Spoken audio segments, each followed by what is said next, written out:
ചേട്ടാ ഒരു ചായ.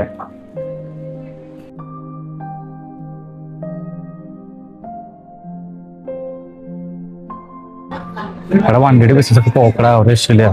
ഇപ്പോഴത്തെ സിറ്റുവേഷൻ ഭയങ്കര മോശമാണ്. മാർക്കറ്റ് മുകളിൽ ഡൗൺ ആണ്. എന്താ വിഷ്ണുല്ലേ ഇത്?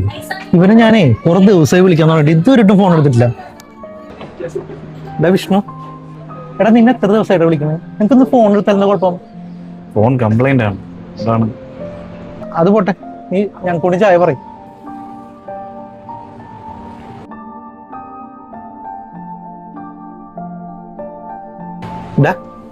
ചായ പറയും ചേട്ടാ 2 ചായ.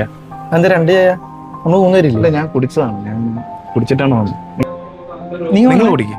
നീ വന്നിങ്ങോട്ട് വിഷ്ണു, ഒരു 3 ചായ. വിഷ്ണു, എന്താ നിന്റെ പ്രശ്നം? ഒന്നുമില്ല. നീ പറ വിഷ്ണു. ഒരുപാട് പ്രശ്നങ്ങളുണ്ട് തന്നെ. നല്ല വിചാരിക്കുന്ന പോലെ ഒന്നുമല്ല. എന്റെ ജോലി പോയി, കയ്യിലാണെങ്കിൽ 5 പൈസ ഇല്ല, വീട്ടില് കുറെ പ്രശ്നങ്ങള്.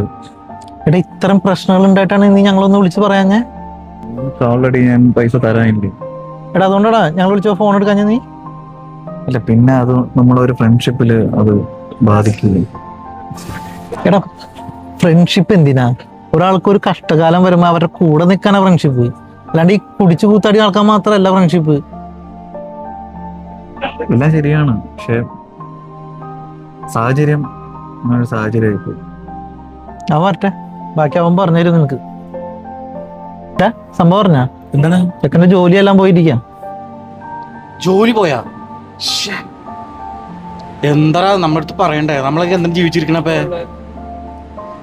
ചായ കുടിക്കപ്പേ, അല്ല ശരിയാക്കാം, നീ പേടിക്കണ്ട. എടാ ഞങ്ങളിൽ കാശ് ഉണ്ടായിട്ടല്ല പറയണേ. എടാ ഞങ്ങൾക്ക് ഉള്ള പോലെ നിന്നെ ഹെൽപ്പ് ചെയ്യാൻ പറ്റും. ഇപ്പൊ നിന്റെ ഈ അവസ്ഥ ചിലപ്പോ നാളെ ഞാൻ എനിക്കായിരിക്കും, ചിലപ്പോ അവനായിരിക്കും. എന്തേലും എനിക്ക് തുറന്ന് പറയണ്ടാ, എന്നാലേ ശരിയാവുള്ളൂ. എടാ എന്തെങ്കിലൊക്കെ രക്ഷപ്പെടുമെന്ന് വിചാരിച്ചിട്ടാണ് ഞാനും ഇവനും ഈ പ്രവാസികളെല്ലാവരും പോണത്.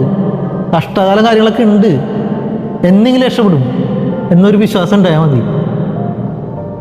നീ എന്തേലും എനിക്ക് തുറന്ന് പറ, നമ്മളില്ല ഞങ്ങക്ക്, നീ പേടിക്കണേ. നീ ചായ കുടിച്ച്